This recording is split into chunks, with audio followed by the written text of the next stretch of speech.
Olá a todas e a todos. Eu sou o Bruno de Ataí de Prata em mais um conteúdo do canal Universidade Necessária e hoje nós vamos falar sobre como a China multiplicou a sua riqueza nos últimos 30 anos. Uma medida da riqueza dentro de um país se chama de PIB. Quando nós vemos no telejornal aquela palavra, o PIB cresceu, o PIB não cresceu, PIB significa Produto Interno Bruto, é a soma de todas as riquezas que são produzidas num determinado país, num determinado horizonte de tempo. Por exemplo, um ano. Então, em um ano, no Brasil, foram vendidas quantas toalhas, quantas bananas, quantos carros, quantos ingressos para espetáculos musicais, e tudo isso é somado e é uma medida de geração de riqueza. Não necessariamente essa riqueza é distribuída. Mas espera-se que quanto maior é o PIB, maior seja a prosperidade em um determinado país. Embora essa seja uma condição necessária, mas não suficiente para que isso ocorra. Então, há 30 anos atrás, a China tinha um PIB do tamanho do PIB do Brasil, só que com a população 6 vezes maior.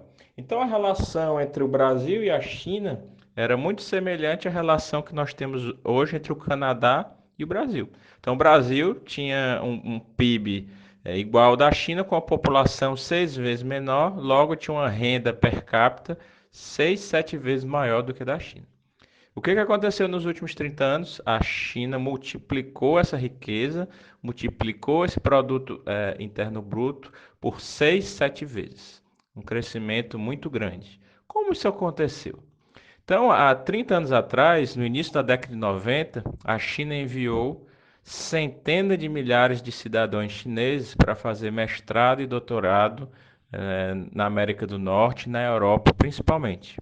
Creio que alguns também devam ter ido para a Austrália, mas grande parte desses chineses foram fazer mestrado e doutorado, se capacitar, estudar na América do Norte e na Europa. Só que, diferentemente de outros programas, oportunamente nós vamos falar sobre o polêmico e famigerado Ciências Sem Fronteiras, existiam metas. Se o chinês chegasse lá na Europa, não quero voltar para a China, a família dele ia ser penalizada pelo Estado.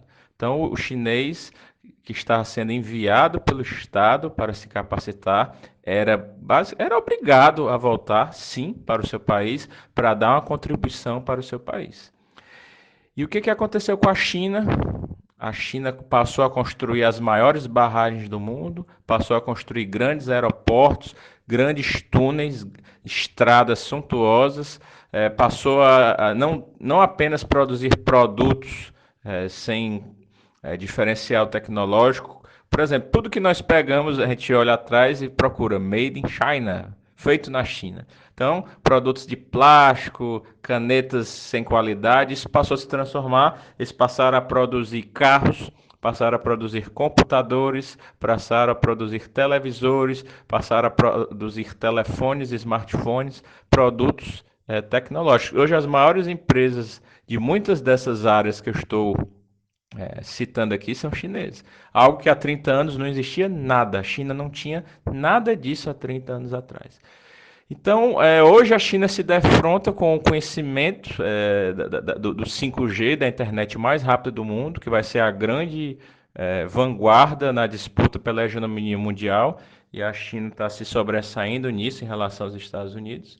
Então, basicamente, a China formou pessoas com metas. Pessoas que iriam voltar para o país e construir um país. De 2012 a 2017, a China utilizou mais cimento do que os Estados Unidos em toda a sua história. Grandes obras, grandes empreendimentos, intervenção do Estado, né? Não adianta você capacitar pessoas e não ter indústria para essas pessoas trabalhar. As pessoas vão embora. Então, os chineses mandaram os seus cidadãos se capacitar e criar oportunidades. Criar, não, eles inseriram esses cidadãos num projeto nacional de construir uma nação soberana. E hoje a China é o país que mais tira pessoas da linha da miséria, da linha da pobreza.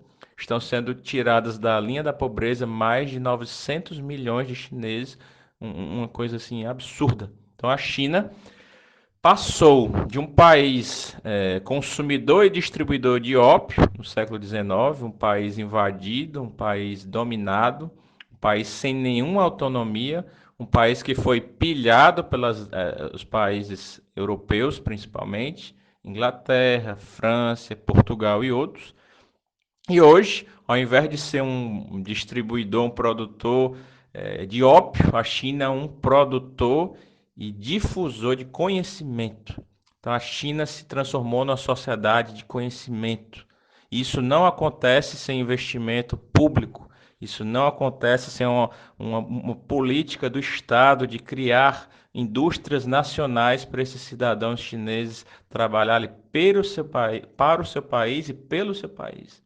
Então, essa é a diferença da China, né? Foi essa política de criar uma sociedade de conhecimento que está logrando esses resultados tão positivos em 30 anos. Em 30 anos, uma realidade se modifica.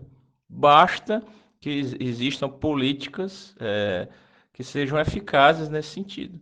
Então, nós temos que olhar para o caso da China com muito cuidado, com muita atenção, pois o Brasil em 30 anos pode ser uma China, e eu diria até muito mais do que a China, que o Brasil tem todas as condições favoráveis para ser o celeiro do mundo, alimentar o mundo com alimentos, para suprir o mundo com energias renováveis, para ser um gigante da indústria em vários setores.